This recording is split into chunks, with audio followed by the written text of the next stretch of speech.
Karachi water and sewerage board کی united workers union کے تحت بھی municipal worker trade union alliance کے جنرل سیکرٹری اور پیپلز یونائٹڈ ورکر یونین کے صدر ملک نواز کے سال ثواب کے لیے قرآن خوانی کا جہاں اہتمام کیا گیا تھا، وہیں یونائٹڈ ورکر یونین کے صدر پونل مکسی، سینئر نائب صدر ناظم صدیقی کے ساتھ ساتھ دیگر رہنما نے بھی قرآن خوانی میں شرکت کی اور فاتحہ بھی پڑھی گئی۔ اس موقع پر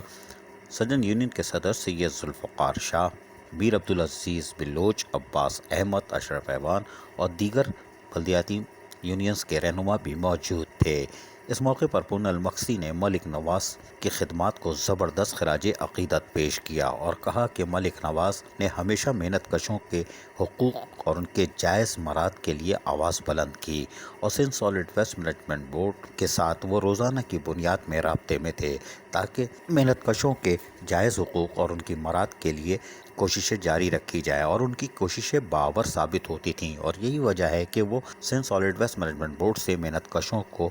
مراد دلوانے میں بھی کامیاب رہے۔ لیکن United worker union Karachi water and sewerage board کے پونل مکسی نے جہاں ان کو زبردست خراج عقیدت پیش کیا، وہیں امید ظاہر کی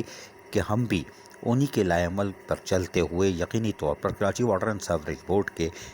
ملازمین کے جائز حقوق اور مراد کی جنگ جاری رکھیں گے، کیونکہ ملک نواز محنت کشوں کی آواز تھے، اور یہی وجہ ہے کہ آج تمام بلدیاتی یونین افسردہ ہیں۔ عزیز عارف، KBS بلدیاتی نیوز کراچی۔ ایسی ہی خوبصورت ویڈیوز فیوچر میں حاصل کرنے کے لیے ریڈ بٹن پر کلک کر کے اور بیل آئیکن کو پریس کر کے ہم سب کے سبسکرائبر بننا مت بھولیے۔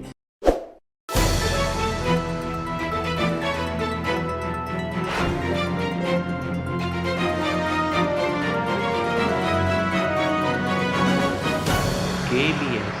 بلدیاتی نیوز۔